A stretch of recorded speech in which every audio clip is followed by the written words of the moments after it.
que não puderam estar conosco hoje, né? Feira de Santana, nesse momento, vive um período aí de micareta, né? Muita gente acabou viajando e alguns não puderam estar aqui conosco, né? A nossa gratidão também às casas espíritas da nossa regional.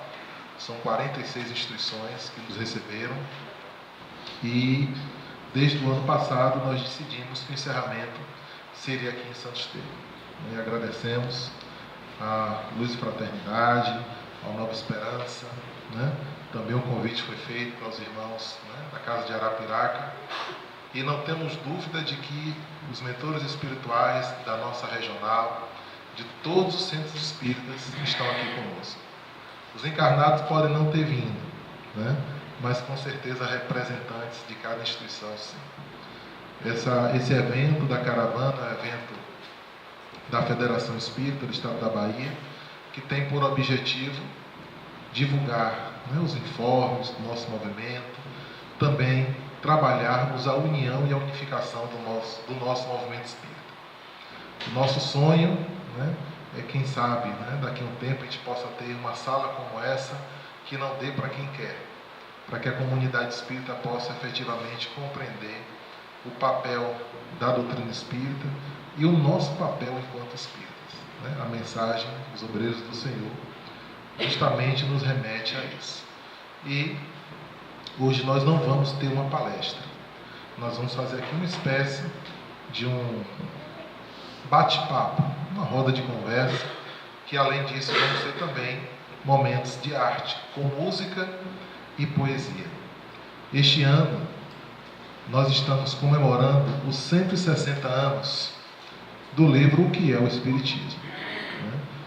Allan Kardec, em 1859, lança esse livreto muito interessante para que não apenas aqueles que estão iniciando, como outros também que não são espíritas, possam ter o entendimento, né, das noções básicas do que é a doutrina espírita.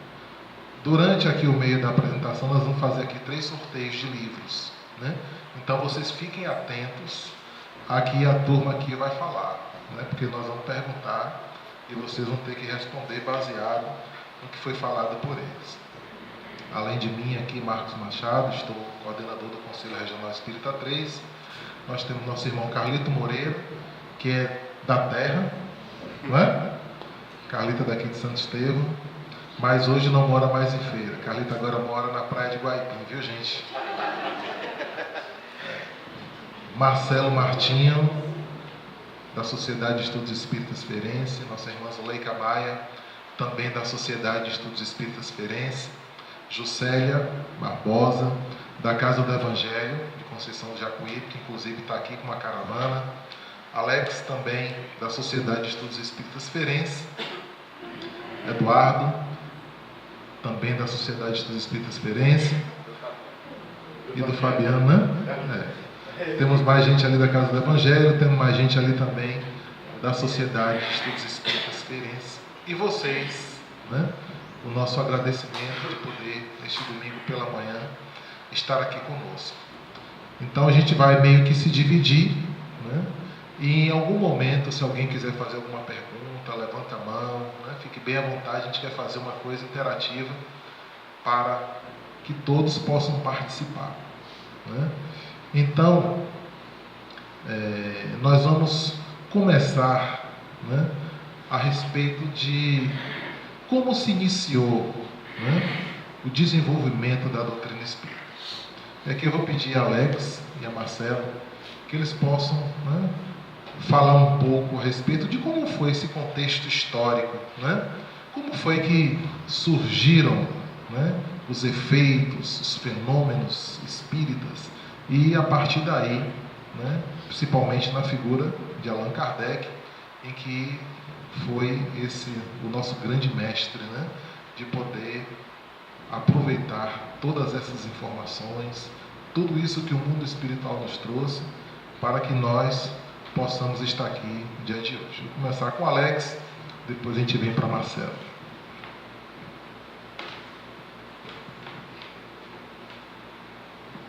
Bom dia, amigos e irmãos.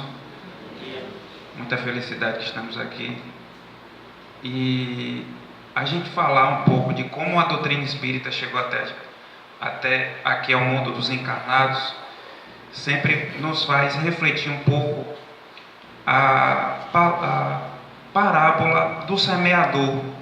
Quando a gente conversa sobre a parábola do semeador, lá do Evangelho, aí eu lembro muito do meu período que eu estou na escola, e a professora fazia aquela experiênciazinha da semente do feijão, que coloca a semente do feijão.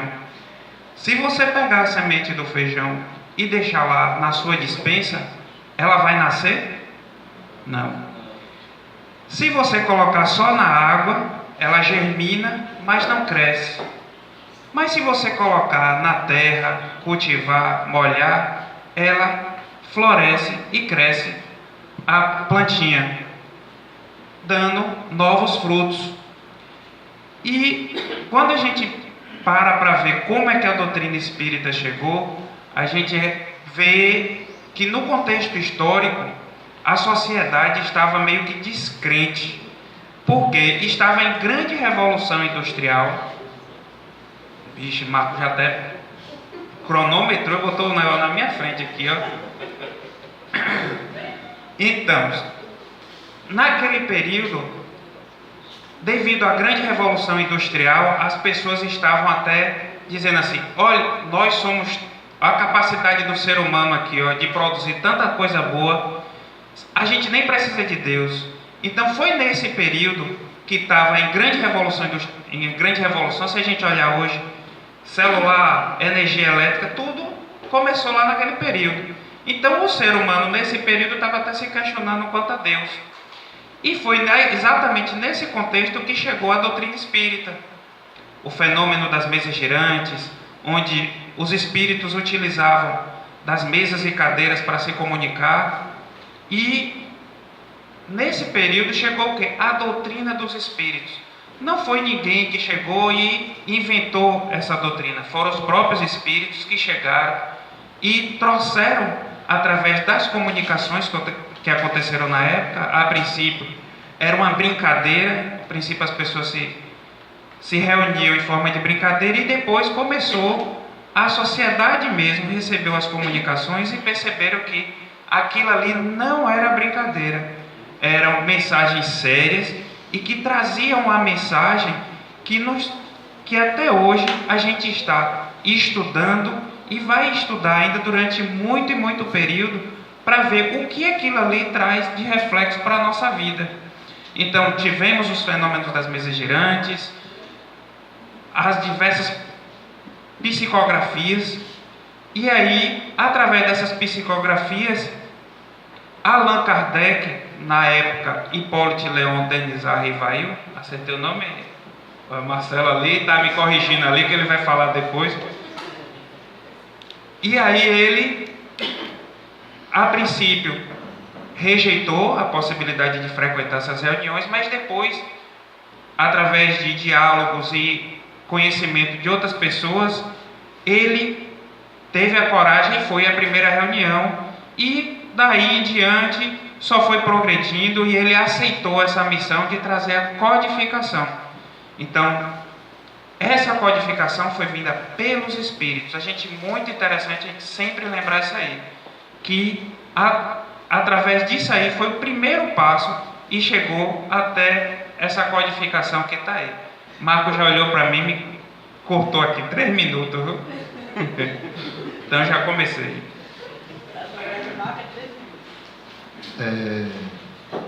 Alex aqui nos coloca, né, um pouco desse contexto histórico, né? E ele colocou algo que naquela sociedade começou-se a evidenciar de uma forma mais intensa, e que ainda nós temos muito forte no dia de hoje, é a questão do materialismo, né? E pedir a Marcelo que fale um pouco, né, sobre o materialismo, até porque, Marcelo, Kardec, né, trabalha muito sobre essa questão, e os espíritos respondem a ele que o objetivo do espiritismo é destruir o materialismo. Então, que você possa falar um pouco a respeito do que é mesmo o materialismo e como é que nós podemos trabalhar para que isso, pelo menos na nossa comunidade espírita, possa ser substituído pela imposição, né, pelo pensamento espiritual. Bem, meus amigos, espíritas estão acostumados a trabalhar sob pressão. Chega na reunião mediúnica, o obsessor bota uma pressão danada no jeito da gente.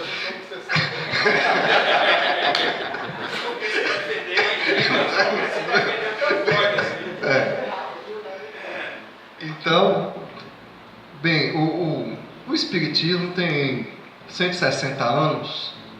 A nível de civilização, isso é quase nada. Então, o contexto histórico não mudou tanto assim. A proposta espírita, o concorrente ideológico do Espiritismo, declarado por Allan Kardec, é o materialismo, e não as religiões. E o que é que a gente vive hoje? A gente vive um conflito civilizacional, a gente vê que as pessoas buscam as religiões, mas as religiões frequentemente fornecem propostas materialistas para as pessoas. As religiões oferecem o sucesso financeiro, a compra de um terreno no céu, a cura material.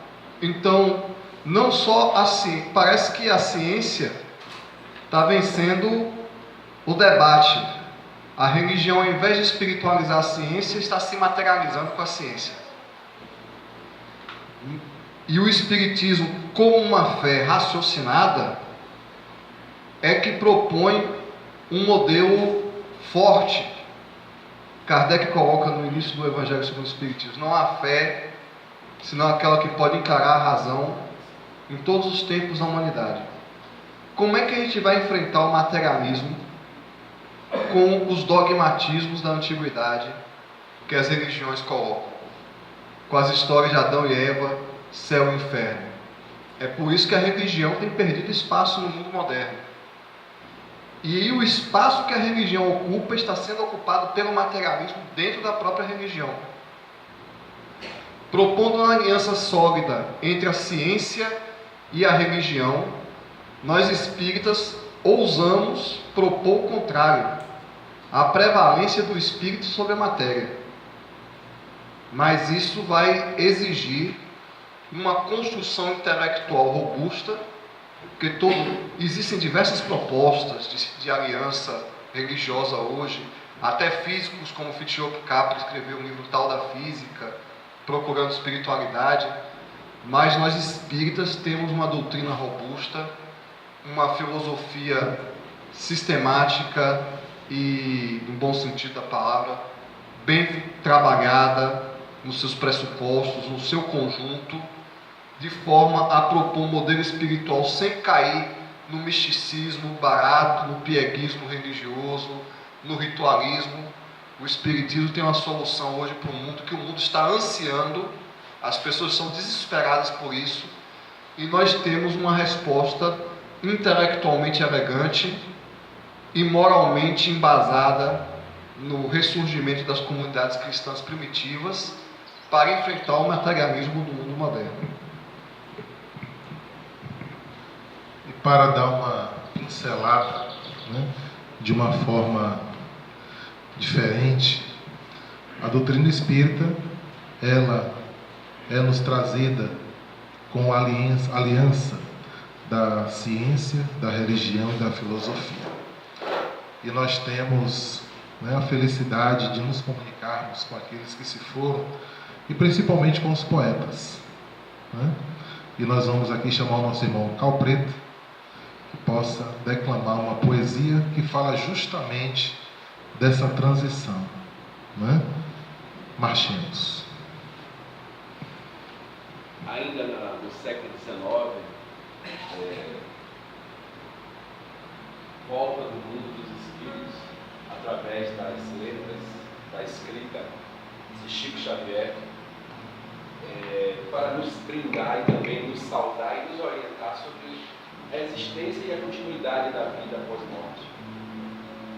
Aquele que é considerado mais jovem dos poetas, e para nós, certamente, o mais queridinho dos poetas, Castro Alves, baiano, assim como nós, de pensamento humano, dualitário e espiritualizado, traz para a gente algo que tem tudo a ver e a calhar com essa proposta da caravana, né? Então ele nos brindou com um poema lá nos idos de 1937. Esse poema está publicado no livro Parnaso de Além Túmulo, escrito, psicografado por Chico e vários poetas, inclusive Castro Alves. E ele diz assim: há mistérios peregrinos que no mistério dos destinos que nos mandam renascer. Da luz do Criador nascemos, múltipla vida vivemos, para a mesma luz volver. Buscamos na humanidade as verdades da verdade, sedentos de paz e amor. E em meio dos mortos-vivos, somos míseros cativos da iniquidade e da dor. É a luta eterna e bendita em que o espírito se agita na trama da evolução. Oficina onde a alma presa foge à luz, foge à grandeza da sublime perfeição. É a gota d'água caindo do arbusto que vai subindo, pleno de seiva e verdor. O fragmento do estrume que se transforma em perfume na corola de uma flor. A flor que terna, expirando, cai ao solo fecundando o chão duro que produz, deixando um aroma leve na aragem que passa breve nas madrugas da luz a surgir. É a rija bigorna, o magro, pelas fainas do trabalho, a enxada fazendo o pão. Os escopos dos escultores, transformando a pedra em flores, encarar as que eles são. É a dor que através dos anos, dos algozes, dos tiranos, anjos puríssimos faz, transmutando os neros rudes em arautos de virtudes, em mensagens de paz. Tudo evolui, tudo sonha, na imortal ânsia risonha de mais sublime e mais galgar. A vida é a luz e esplendor, Deus somente é o amor, o universo é o seu altar. Na terra, às vezes se acendem radiosos faróis que esplendem dentro das trevas mortais. Suas rútilas passagens deixam fulgores imagens em reflexos perenais. É o sofrimento do Cristo, portentoso, jamais visto no sacrifício da cruz, sintetizando a piedade e cujo amor, a verdade, nenhuma pena traduz. É Sócrates e a cicuta, é César trazendo a luta, tirânico lutador, é Celine com sua arte, ou o sabre de Bonaparte, o grande conquistador. É Anchieta dominando, a ensinar, catequizando o selvagem feliz. É a lição da humanidade, de extrema caridade dos pobrezinhos de Assis. Ó, bendito quem ensina, que luta, que ilumina, quem o bem e a luz semeia. Nas fainas do evoluir, terá a aventura que anseia nas sendas do progredir. Uma excelsa voz ressoa, no universo inteiro ecoa, para a frente caminhai. O amor é a luz que se alcança, tem de fé, tem de esperança, para o infinito marchar. Castro Alves.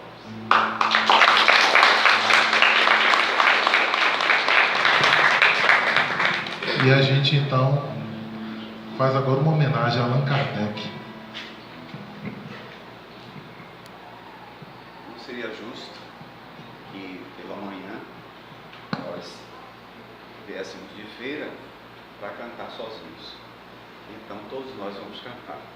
A música é a seguinte: lado A, lado B.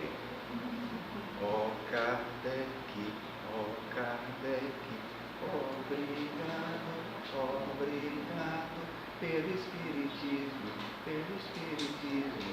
Bom legado, bom legado. Ó Kardec, ó Kardec. Obrigado, obrigado pelo Espiritismo, pelo Espiritismo. Bom legado, bom legado. Agora, a nota. Ó Kardec, ó Kardec. Obrigado, obrigado pelo Espiritismo, pelo Espiritismo. Bom legado, bom legado. Ó Kardec, ó Kardec. Obrigado, obrigado pelo Espiritismo, pelo Espiritismo. Bom legado, bom legado. Foi só um ensaio. Obrigado pelo Espiritismo, pelo Espiritismo. Bom legado, bom legado. Ó Kardec, ó Kardec. Obrigado, obrigado pelo Espiritismo, pelo Espiritismo. Bom legado, bom legado.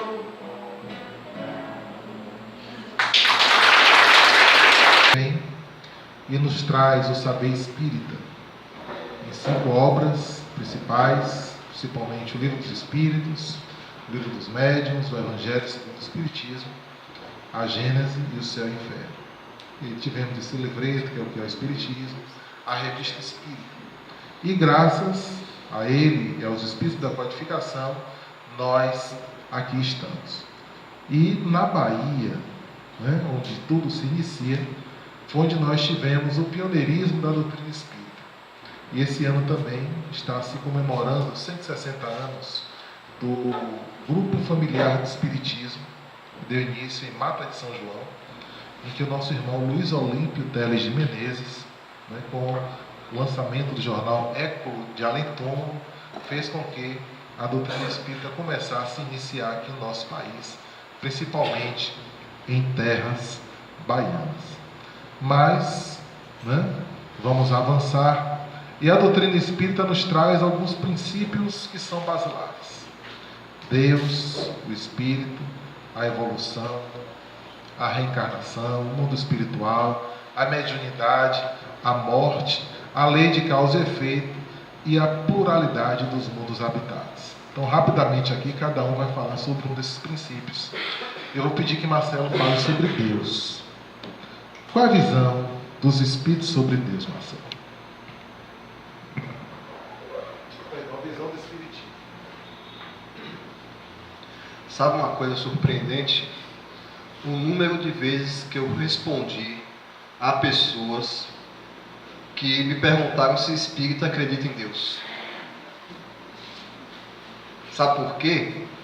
Porque eles não veem uma imagem de Jesus crucificado no centro espírita. Aí imaginam que o espírita não acredita em Deus. A definição espírita de Deus é a definição aristotélica, e tomista também, de Tomás de Aquino, do motor primordial, da origem primordial, do ser criado e incriado. Uma concepção de Deus que vem desde a Grécia Antiga, dos primeiros filósofos, de Sócrates, de Platão. Para o espírita, Deus não é uma verdade religiosa. Deus é uma consequência lógica da existência do universo. Não precisaria nem de religião para acreditar em Deus. Só precisa olhar a natureza. O autor que explanou isso com mais beleza e grandeza foi Leon Denis, no livro O Grande Enigma. Nós recomendamos. Não precisa de livro sagrado nenhum. Só precisa olhar a criação e procurar a inteligência e a razão e a origem por trás de tudo que nós vemos. Agora vamos pedir a nossa irmã Zuleika e o Espírito Zuleika O espírito existe mesmo, a história, né, de nós enquanto espíritas. O que é o espírito? Estava um dia no local onde alguém explanava e fez uma pergunta: quem aqui é espírito? E aí eu levantei a mão, né? Ela: a senhora é espírito? Eu disse: sim, eu sou um espírito temporariamente utilizando uma farda, que é a farda carnal. Aí, parabéns para ela, porque ninguém praticamente fala isso. Geralmente se diz assim: meu espírito. E para nós espírita, não poderíamos deixar de ver que existe o espírito, porque foram eles próprios que disseram: somos espíritos. Através deles chegamos com a doutrina. Então, a doutrina dos espíritos, a doutrina espírita, já é uma forma de ver que o espírito existe. E além do mais, como o Marcelo falou, que Deus está em tudo, principalmente na natureza, o espírito, considerado a criação maior, mas é a criação do todo, porque o espírito é um viajor. O espírito começa unicelular. Começa do micro para o macro, do átomo para o arcanjo. Então, o espírito existe? Não. É o espírito que faz o universo vivenciar a criação divina. Bem, e agora nós vamos pedir a Alex, né, para falar sobre reencarnação. Né? O que é que a doutrina espírita nos traz, Alex, a respeito desse princípio? Assim como o Marcelo começou a falar da questão de Deus, se todos nós acreditamos num Deus soberanamente justo e bom, ao olharmos a natureza e as diferenças que existem nas diversas existências dos nossos irmãos, vamos ter que acreditar na reencarnação. Somente a reencarnação para explicar um Deus soberanamente justo e bom em um planeta que temos tantas diversidades de experiências. Somente a reencarnação vai nos explicar por que temos várias existências e cada existência vamos ter uma experiência e uma necessidade diferente para evoluirmos. E sempre que termina no nosso diálogo do nosso dia a dia, é muito interessante a gente estudar e nos aprofundar um pouco, porque sempre quando os nossos queridos colegas sabem que somos espíritas e ficam em dúvida, eu tenho um vizinho mesmo que ele constantemente me pergunta: rapaz, você que é espírita, me explique isso.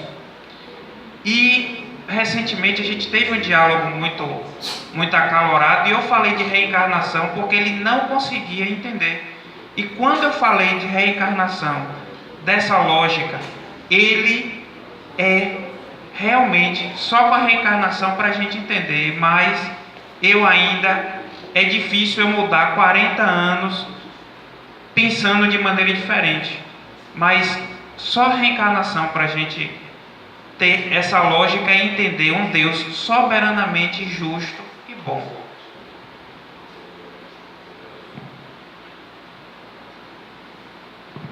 Bem, né? Eduardo, e a mediunidade?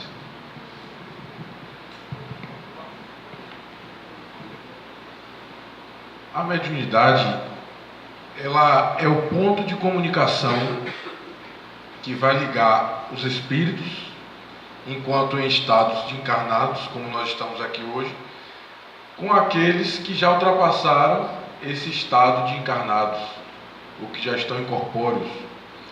Então a mediunidade, ela serve como instrumento de comunicação para esse contato do que vem de lá para cá. A mediunidade não foi a doutrina espírita quem criou a mediunidade, não foi a doutrina espírita que disse que existia mediunidade apenas a partir do momento da codificação. A doutrina espírita classificou e sistematizou a mediunidade enquanto fenômeno natural da natureza. Fenômeno natural da natureza. Enquanto um fenômeno natural que existe desde quando o espírito começou a encarnar aqui na Terra. Então, a doutrina espírita, por meio do Livro dos Médiuns, por exemplo, ele traz os métodos, a metodologia de como estabelecer um contato com o mundo espiritual de forma segura, inteligente, com propósitos, com finalidades.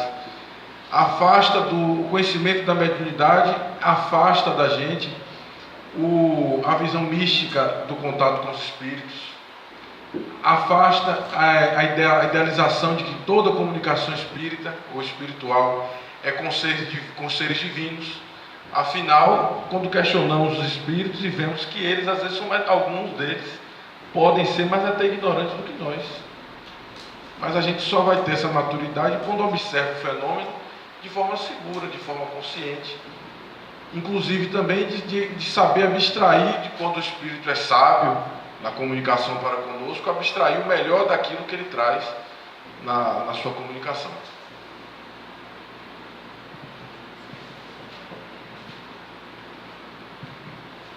E aqui aproveitar agora a nossa irmã Juscelia, né? E o mundo espiritual existe mesmo, Juscelia? É invenção nossa? Como é que a doutrina espírita nos apresenta o mundo espiritual?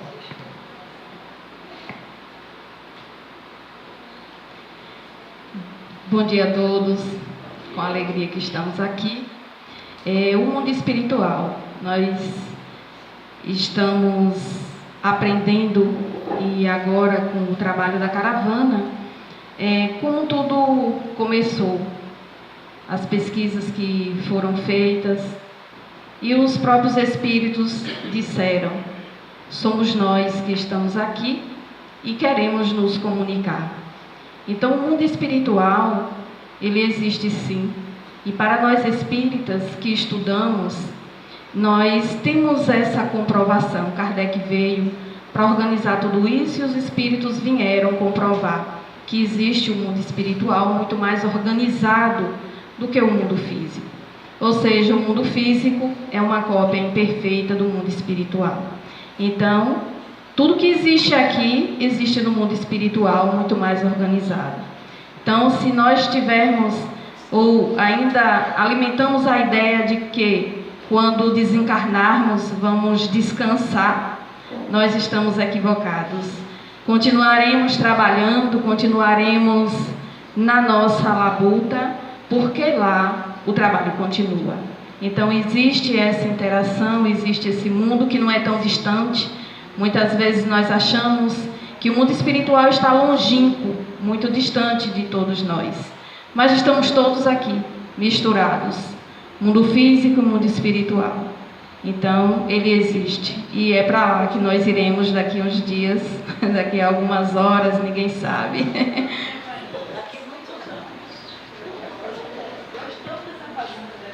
Olha que espírita não pode ter medo da morte.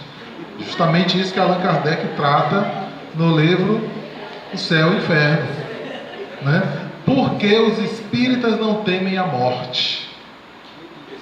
Né? Eu não, Allan Kardec. O espírita não tem medo, não, tem pavor. Tem pavor, é diferente.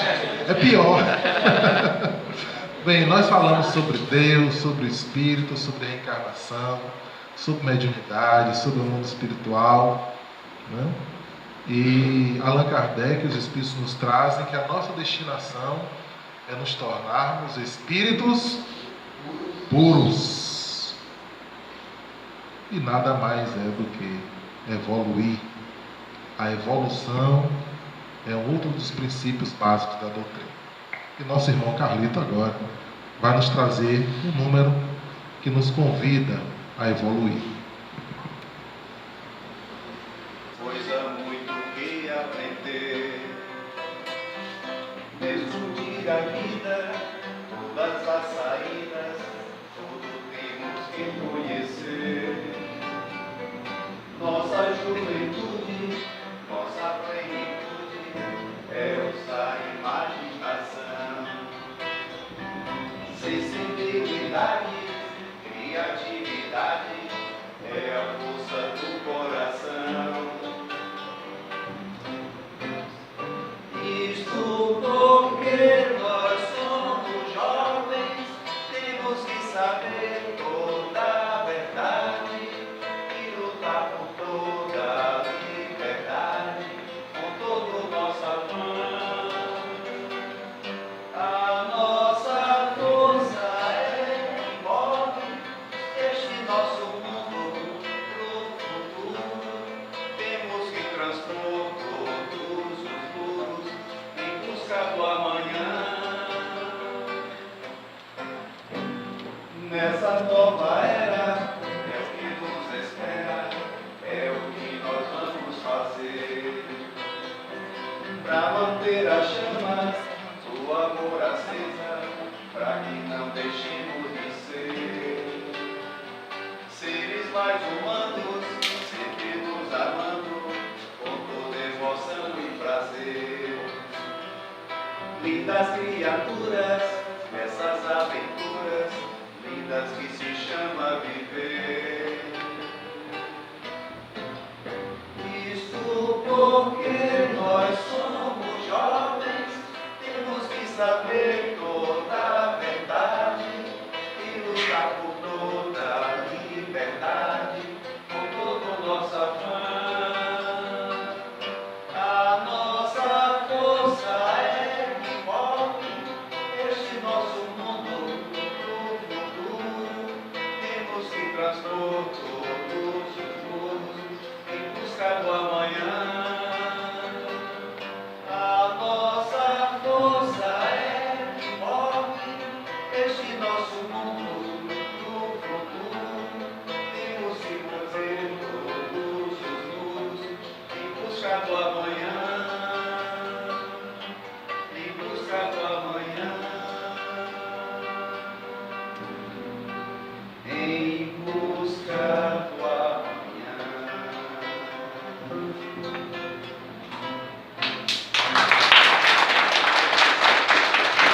E neste meio de campo, esse meio termo, tem que ter a morte, a imortalidade. Castro Alves. Também no livro Parnaso de Alecrim, por Chico Xavier, Castro Alves nos escreve algumas linhas e sobre a morte ele diz assim: diz a morte, humanidade, sou a espada da verdade e a tênis do mundo sou a balança do destino, um fiel desconhecido, lanço cômodo no ouvido e a Aurélio fonte de ouro, o cronômetro dos séculos não me torna envelhecida, sou morte, origem da vida, prêmio ou gládio vingador, sou anjo dos desgraçados que seguem na terra errantes, desnorteados viajantes dos Niágaras da dor. Também sou braço potente dos déspotas e opressores que trazem os sofredores no jugo da escravidão. Aos bons sou compensação, consolo e alívio aos precípios, e nos maus aumentos de gritos, de dores e maldição. Sepultura do presente, do porvir, sou plenitude, da alegria sou saúde, e do remorso do amargor. Sou águia libertadora que abre sobre as descrenças o manto das trevas densas e sobre a crença o esplendor.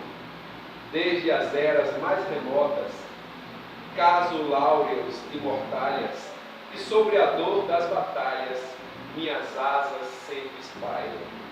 Meu verbo é a lei da justiça, meu sonho é a evolução, meu braço a revolução, austeres valerou.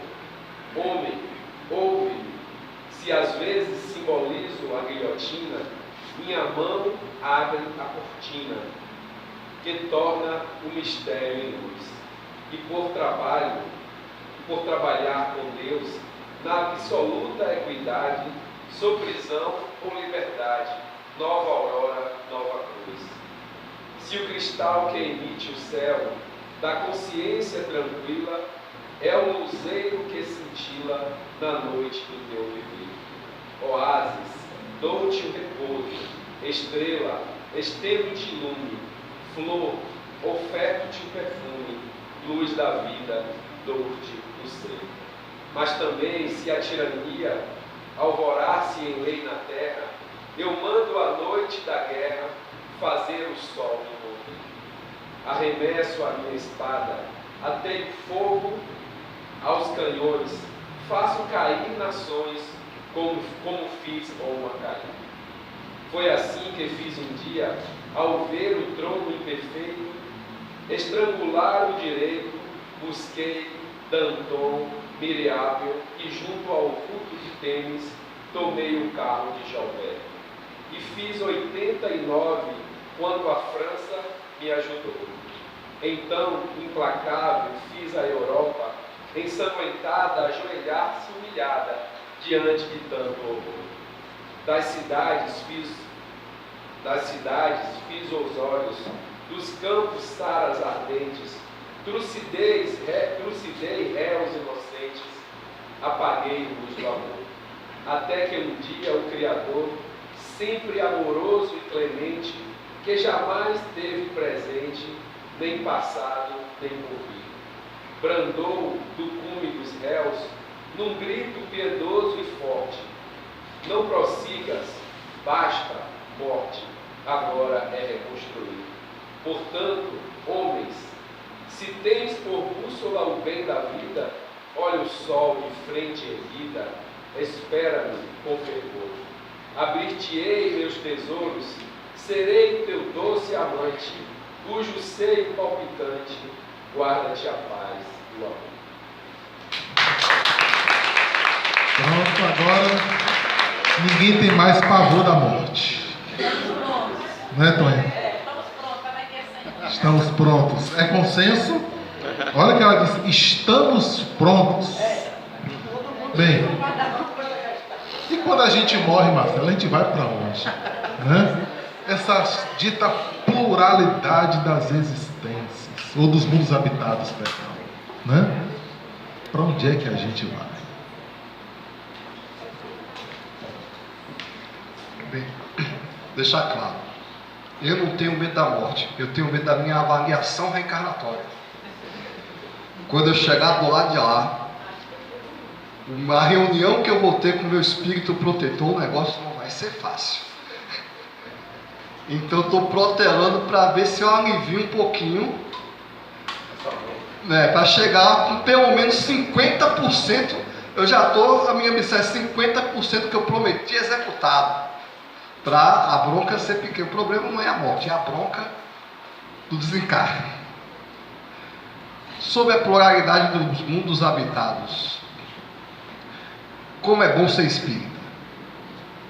Vou explicar para vocês por quê. Porque o pessoal está alvoroçado, discutindo se a Terra é plana, quadrada ou redonda, né? Estão aí com medo dos ETs, se o ET é de 2 metros de altura, se o ET tem cabeça chata, se o ET é cearense, como é que é o ET? O pessoal está aí com medo dos discos voadores invadirem a Terra. Está uma briga entre ufólogos e pastores, e nós há 150 anos já sabemos que o universo todo é habitado, não tem problema com o disco voador, não tem problema se o mundo vai acabar, porque o pessoal está com medo. Se o mundo acabar eu vou para outro, não tem jeito mesmo, tem que reencarnar de novo, é paciência, né? Então, nessa hora de tanto misticismo, de tanto dogmatismo, de tanto medo, o Espiritismo propõe com racionalidade um fato simples: Deus não criou bilhões de estrelas só para a gente ficar olhando de noite. Sinto decepcionar. Deus não criou a lua e as estrelas para os namorados. Não foi esse o plano de Deus. E nós espíritas passamos ao largo dessa agonia existencial, dessa angústia existencial toda, em busca de extraterrestre, se o extraterrestre vai invadir, se o extraterrestre não existe. O que mais faz sucesso no cinema é filme de extraterrestre. E nós nos comunicamos com extraterrestres desde a revista espírita, quando Kardec evocava espíritos de Saturno e de Júpiter. E afinal de contas, nós todos somos extraterrestres, porque nós evoluímos em diversos planetas. Refletindo sobre esse assunto é uma coisa que eu até me divirto, vendo os vídeos na internet, como o pessoal viaja na maionese, desculpa a expressão, lucubrando sobre as raças alienígenas. Aí eu digo, mais uma vez, como é bom ser espírita. Agradecemos, Marcelo. Bem, baseado nesses princípios, a gente começa então, e isso vale a pena de que na nossa vida? Né? E aí perguntar a Eduardo, que é da área da justiça, que o saber espírita, Eduardo, ele realmente nos assegura uma real justiça em função do ciclo reencarnatório. Como é isso? Né? O que nos acontece em função de méritos? É porque eu nasci no Brasil? Né? É porque Deus é brasileiro? Como é que se dá a nossa relação com a justiça divina?